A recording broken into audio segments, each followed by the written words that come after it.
Hey guys, what's up? It's me, Vanessa, and welcome back to the Let's Roll with Vannie channel. I have here today the Human Extinction, so thank you guys for stopping by, and let's get started. I'm Anthony Ortiz, and I play guitar in the Human Extinction. I'm Steven Terrazas. I play guitar in the Human Extinction.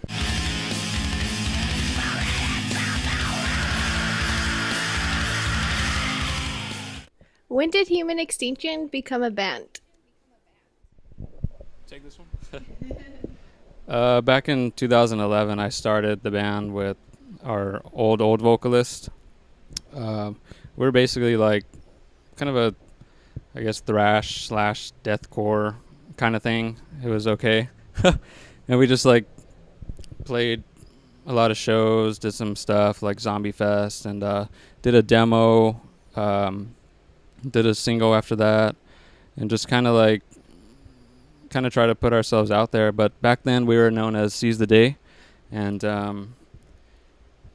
let's see, like a couple years ago or not a couple years ago, more like four or 5 years ago, we went with like the Human Extinction, because it kind of, well, I mean, like Seize the Day was like taken by like 4 or 5 bands already, and we wanted to change the name, so we went with the Human Extinction, and it kind of just like it sounded really dope, and it kind of like sends a message, and it really, like, I kind of saw something in it, like there was some branding that I could work with there, and but after shortly after that, we kind of like weren't really seeing the results that we wanted with playing a lot of shows and just kind of like being in the scene. So I kind of like took a hiatus, and some of the band members quit, some of them were let go, and I kind of just did some other things and gave Human Extinction a break. And Steven had left Unscarred, and he was looking for a project to play guitar on, because that's his main instrument. And I told him, hey, I'm going to get, the Human Extinction going again soon, like check out some of my material. And we met up, and, we just clicked. We had incredible chemistry, and it just really flowed. I told him my vision. I really wanted to take the Human Extinction in a new direction with the music and the business sense, and just, have something really strong and strategic this time around, and I kind of wanted to like get away from the thrash kind of sound a bit, which we were doing before. Like thrash is amazing, but I don't know, I guess my creative juices were like kind of on the more progressive side. That's where I kind of wanted to take it, and he was on the same page with that, and we just started working on the material, and then worked on songwriting for just focused on the music for about 9 months, and that's when we started recording Extant shortly after that. So when was your guys' first show? Him and I? We haven't played a show. So when was the Human Extinction's first show then? I guess technically it would be when we were Seize the Day. It was at the Norwalk Moose Lodge.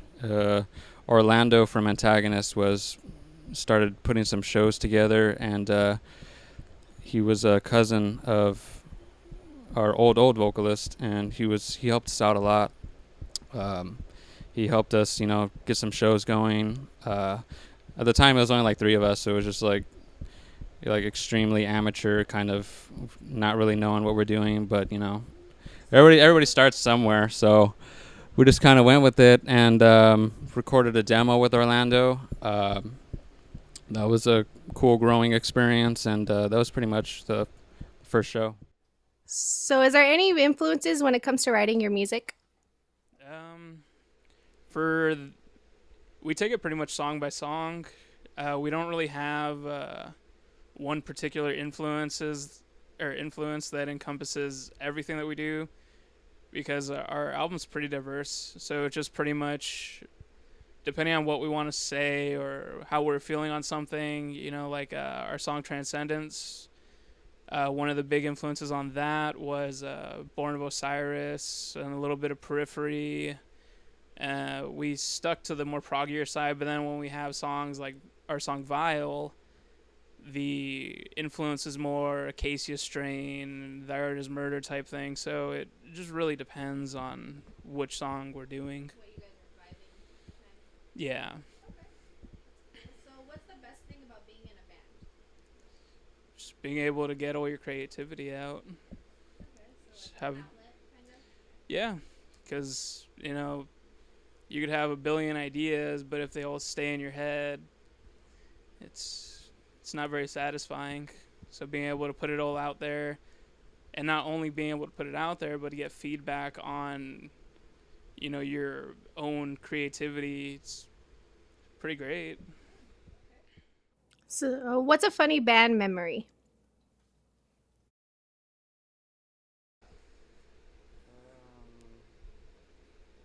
I guess maybe when we pranked. I guess when we were in. That was when we shot the music video. I'm talking about the prank. I'm talking about that prank. That was when we shot. Yeah.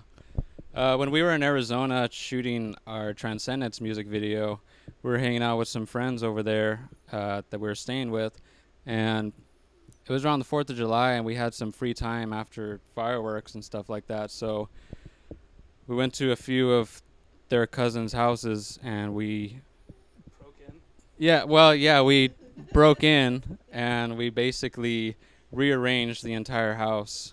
Like, they were gone, obviously, and we rearranged the living room. The couch was like in a completely different room. The bed was in the living room. Tried putting a motorcycle in the living room.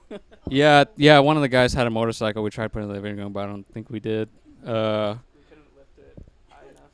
Yeah, just dumb stuff. Like, we put the microwave on their nightstand with the alarm clock and the lamp on top of it. Like, he barely even noticed. And Kind of like Cat in the Hat kind of house, like a Dr. Seuss kind of looking. yeah, A little bit. yeah, it was really ridiculous. And I think someone took a dump in the bathroom or something, and just yeah, and it was really hilarious. It was really hilarious. It was funny. That's great. That's awesome. Is there any message in your lyrics or a story to them?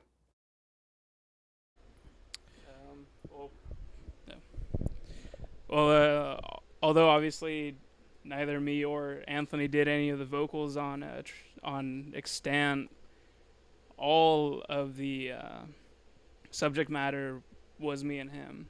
We pretty much told the vocalist what we were thinking when we wrote the songs, and then he just kind of rolled with it. So, a transcendence is pretty much the idea that as a race, humans tend to, resort to even the smallest difference will cause strain, and it turns into an us versus them thing, and we just kind of tear ourselves apart rather than just saying that we're all the same, species, we're all the same thing. And so that one's about that. Then Equilibrium is about how people tend to get so stuck in the cycle that they believe they should be in for their life that a lot of people don't really get to enjoy life. And so everything has a deeper meaning to it. I think the only song that doesn't really have that whole philosophical view on thing is our song Lex Talionis, which is just a vengeance type story. What's the vengeance type story? Is it a certain thing? Because I know sometimes vocalists or bands will do a thing where it's like, oh, this girl was running and I caught her and did stuff to her and all that stuff. Or somebody did me wrong. Yeah, honestly, I'm not entirely sure. I've never spoken to the vocalist about it, but for some reason, the working title that I had for that song was Hate. So I just told him, yeah, dude, I just get a really angry vibe from it, some vengeance type stuff. And then I came upon the term Lex Talionis, which in Latin means eye for an eye. Okay. So, Eye for an Eye, there's a billion bands that have songs called that. I didn't find any that had a song called Lex Talionis, so I'm like, all right, let's roll with that. So I'm not entirely sure what the vengeance is directed at, but it's about vengeance, so. I just wanted to know. I was just a little curious if there's like a story or whatever behind it. Yeah. So I know you, Anthony had mentioned earlier that you guys were in other bands. So are you guys currently in any other bands, or is Human Extinction the only band that you guys are in? It's just Human Extinction for now. What bands were you previously in? I played bass for Unscarred, which is where we met. Previously, I was in another band called Among the Mindless. So is there any new music coming out? Absolutely. We've been working really hard on new material. We're him and I are just doing Guitar Pro back and forth like all the time. Just like getting ideas going, we have a good handful of stuff in the works, so it's definitely coming. Awesome. So I actually did homework on you guys, and I sat there and listened to you guys' entire album front to back. I appreciate that. Yeah, no worries. I'll give my opinion on it later on in the interview, but I watched your guys' music video too. So was there any reason why you guys chose the nature background? Like people in the scene choose like the desert or the woods, and it's always some person. But I like the way you guys did it because it was just you guys and not really like too Yes. focused on like a witch or something. Yes. We just felt like it was very appropriate for the music and very appropriate for the lyrical content. The song is very progressive. It has a very like spacey vibe about it, very ambient, very the guitar work is very progressive, and it's just for all of that we're just kind of more leaning towards a nature element. So that's pretty much why we chose that location. So what's it like being in a music video? Do you guys actually play out there, or is it just like a giant boombox? No, I'm always curious about that. it was actually a really crazy, insane process. It took months of planning, because it was, for one, it was in another state, and it had like a whole storyboard, and it was just, a lot of work really trying to like solidify his ideas, and I'd put in my ideas, and just really solidifying the vision. And like when we finally got there, it was great that it was actually happening, but like a lot of stuff went wrong, and Didn't have anything to. Oh, yeah. With that video specifically, like he said, it was months of planning. We figured everything out, but when we got there, the guy that was supposed to do everything for us didn't do anything. So the thing he did do though is he knew a few locations, which we found the location. He was supposed to have a generator for us. We had to go rent one like an hour before. He was supposed to have the PA set up and ready to go. He didn't have it at his house, so we had to go pick one up at his shop. And then by the time we get there, nobody brought an auxiliary cord. So what that is the drummer was listening to it in his headphones.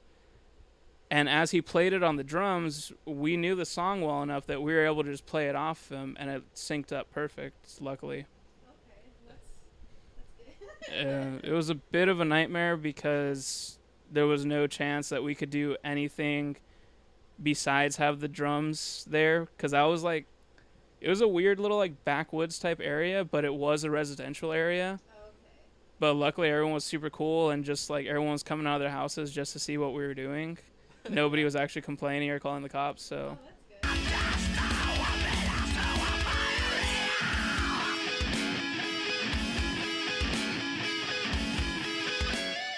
So I heard you guys got a new bassist, so congrats on that. No thanks. So do you guys know how long she's been a bassist, or if she's been in any previous other bands? Anything like that? Well, as far as she's told me, she started with piano when she was really young, and then she ended up switching over to bass. I think she said around middle school. And let's see, she was in a I guess power metal band. I believe it was called Arius. And she played very briefly in a Raven Black project. But as far as the rest of it, I'm not entirely sure. Well, that's cool. That's a little insight on her. But I'm sure I'll bring you guys back in and we can sit down with her and have a little chit chat. So I noticed that you guys were working with a guy from Mutinying Within. What was that like? Oh, it was amazing. I've been a huge Mutiny Within fan since their first album. I was in high school, and I finished high school like at the beginning of senior year. But before they would let me graduate, they just put me in a bunch of TA classes where I would just kind of sit there on the computer. And I was watching a bunch of Trivium videos because I was super into Trivium in high school, and I stumbled upon Mutiny Within, and it blew me away. Just just how ridiculously good that vocalist was, and the guitars. It was just mind blowing to me because it was not the first shreddy type like technical thing that still had melody to it that I'd ever heard, but it definitely took it to a next level. So later down the line, I had added him on Facebook. I figured I'd never talk to him, but I thought it was cool. It's like, oh, look, I got him on Facebook. But he had posted about doing guest vocals for stuff. And, I had written parts of Equilibrium to actually be an Unscarred song, but it never ended up being used, and I ended up quitting the band, so me and him reworked it.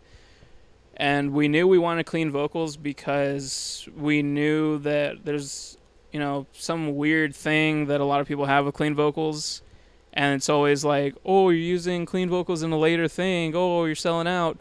So we wanted to establish very early on that we are going to have clean vocals as a part of it. But I was originally going to do the clean vocals, but I've been out of practice for a very long time. So we figured the next best thing would be to get a guest vocalist. And once Chris Clancy posted that he was doing them, hit him up.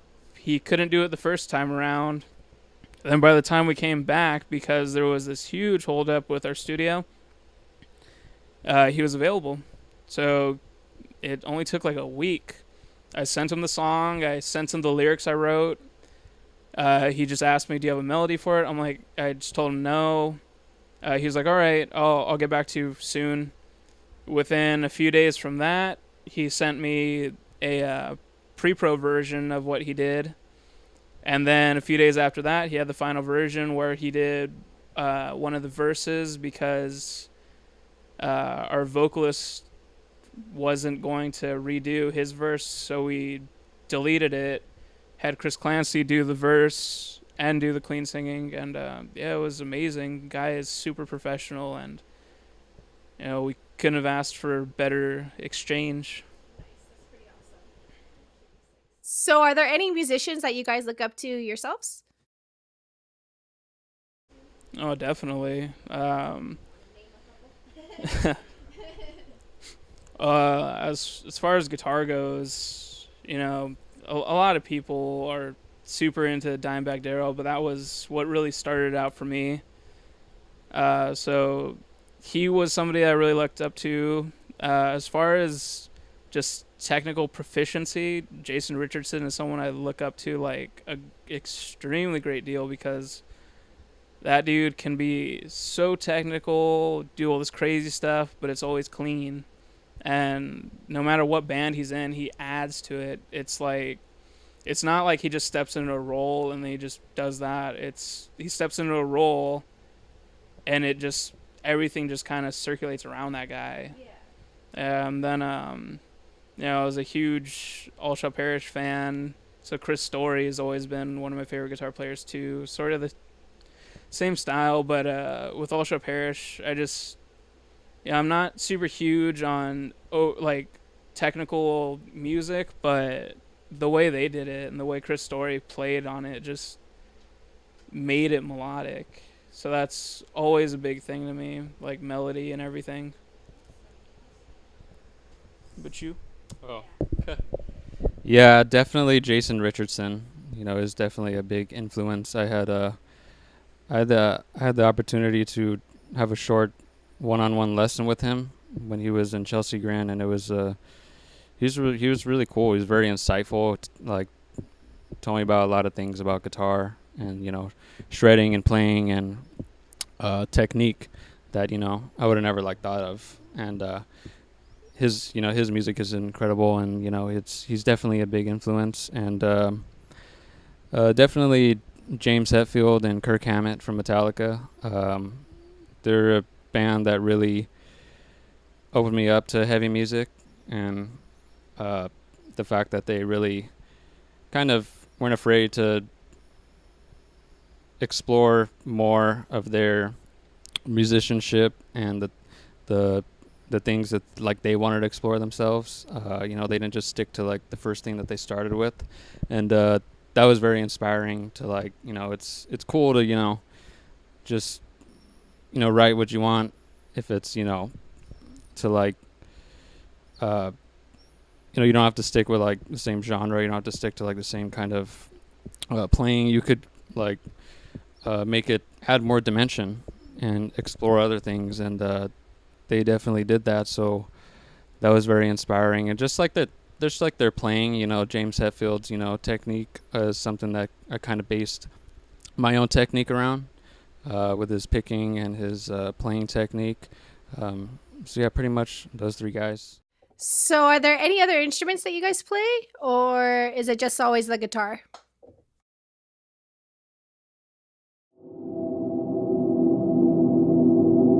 I learned the flute when I was in like third grade.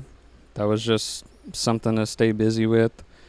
After that, did a little bit of singing, but I really I went in the deepest with guitar and started playing that around like when I was like 12 or 13, and haven't put it down since. But my junior or senior year of high school, I took a piano class and I learned piano, and that was very awesome. I'm really glad I did that because it really kind of opened up, another instrument, another creative outlet, and so it's exciting because I want to, do more with piano.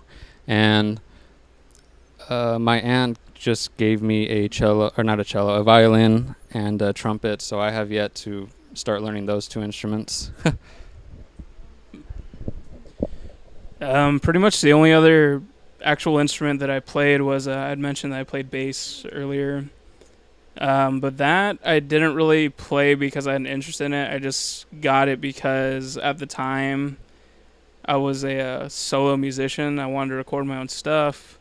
But there was a band called All God's Kill, and they broke up, and I was a big supporter of them. And two of the members from that band wanted to form a new band. I didn't really know them all that well, but the drummer from that band, who ended up actually being our drummer on the Extant album, he's no longer our drummer now, but yeah. He actually hit me up because I had posted a picture of me with my new bass, and just pretty much hounded me for like a few weeks, and was just like, my band needs a bass player. Like, you want to play bass? Like, oh, just come fill in. Like, just do bass. And ended up doing it. And yeah, just ended up doing it for Among the Mindless, and then a little bit after that, did it for Unscarred, but I don't really play bass anymore. And then, yeah, pretty much. And then, like I said before too, I was a vocalist, but I stopped that after that band fell apart, and I joined the Human Extinction, and this stuff wasn't as easy for me to play and sing at the same time, so just kind of slowly tapered off, and now I don't really dabble in vocals that much anymore. Yeah, vocals seem kind of hard, I will admit. Like, I have a few friends that are vocalists, and I feel that vocals are kind of hard. Guitar playing's hard too, because I see people shred, and I'm like, how do you do that? How do you do that? Yeah. So I know guitarists are picky. That I know. Guitarists are very picky. What are your guys' go-to brands, like for gear, picks, anything? Well, number one would definitely be Legator guitars. They are they're a big supporter of us, and they help us out so much, and we couldn't be more grateful for helping out such a new band like us. They pretty much picked up on the very first video we ever put out, Vile. He was playing a leg guitar in it, and they picked up on that real quick. We started building a relationship, and I was playing only Ibanez, but then ended up getting in contact with them because I saw the guitar player from I Declare War with the Telecaster model that Legator has. So I got in contact with them, asking if we could try that out, and they just invited us down to the headquarters and met with the owner, and that's been our main go-to guitarist ever since. Shout out to Canon. Yeah, shout out. Nice. And then pickups for me, Seymour Duncan, just because all my favorite guitar players played Seymour Duncan. So it's just something I always stuck with, and they sound so ridiculously good. So that's what I just stick with. And then for everything else, just kind of like whatever feels good, like just Dunlop picks. We're using Stringjoy strings because the custom sets are just awesome. Yeah, pretty much what Steven said. We're on the same page with that. We use pretty much a lot of the same gear. Alrighty. Sick. Cool. And then, so I did listen to your guys' stuff, and I'm brutally honest, and I will say that I'm very impressed. Oh, really? Thank you. Because most local bands that I know, they don't have like that oomph right away. Like they have a few songs that pull people in, but I was pulled in the entire way, and I think that's one thing that pulled me in was the beginning of Transcendence. That I want to say it's a guitar. Kind of sounds kind of. Yeah, that's a guitar. Okay. Yeah. Sorry, I was just because I'm so new to like. No, yeah, music and everything. it's a weird effect. So Yeah, so I like things like that. thank you. I'm a big like go-getter on the effects of everything, so I just want to say like good job to that and that great work, and keep it up, and I'm excited for what's new and coming. Thank you. So where can people find you? Like Facebook, Spotify? You guys got any of that or? Yes, absolutely. We're on Facebook. We're on Instagram. We have a Twitter. We have our merch store, online store is humanextinction.bigcartel.com, and we have our debut album on iTunes, Spotify, Apple Music, or Google Music. Oh yeah, Apple Music. Yeah, you can find us on all those platforms. So, is there anything new that you want to tell your fans or your new fans when they watch my channel? Anything like that? Like if your guys' merch line, anything you guys want to show that off, anything like that? Yeah, we've actually brought some T-shirts that we'd like to show. This is a shirt. Yeah, this is the "In Fear We Trust" T-shirt. Kind of derives lyrical content from our song "Martial Law." There's one of our favorite lines in that song is "In Fear We Trust." Just basically like talking about how like media kind of manipulates the masses through fear, and it was kind of a play on "In God We Trust," and I think Steven thought of that. And yeah, so that's the "In Fear We Trust" shirt. We just came out with a tank top version for it, and on the front there is kind of our coin icon, just kind of a political sort of yeah, there it is. Yeah, so you could find these on humanextinction.bigcartel.com. You know what's funny? In Fear We Trust, I don't know why, but for some reason The Purge comes up in my head. I don't know. It's just for some reason Yeah. I just think of that. I'm like, Purge. But so are there any shows that you want to let your fans know that you guys have coming out or anything like that? Or if you guys are looking for members or anything, perfect time to like. Well, as I mentioned before, we don't have a drummer. The drummer that was on Extant, there's a lot of issues, and he ended up leaving before we had the chance to fire him. And then our vocalist, honestly, we're not entirely sure what happened with him, but he just pretty much told us that he doesn't want to do anything anymore, and he just kind of gave up music, which was very odd because at the very beginning of everything, he was extremely driven.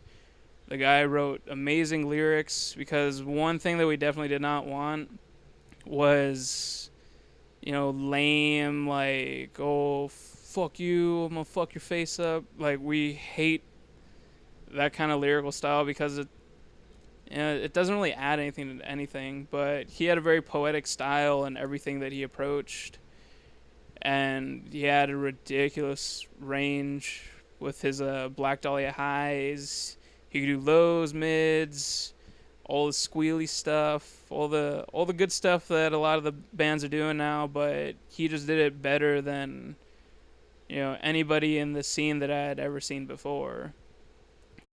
Yeah, so can't really say too much about that. It's just a shame that he gave up on music and kind of bailed on us, but it is what it is, and we got to keep moving. So we are looking for a new drummer, and we are looking for a new vocalist. So anybody out there, if you're interested, hit us up. He told you where to find us.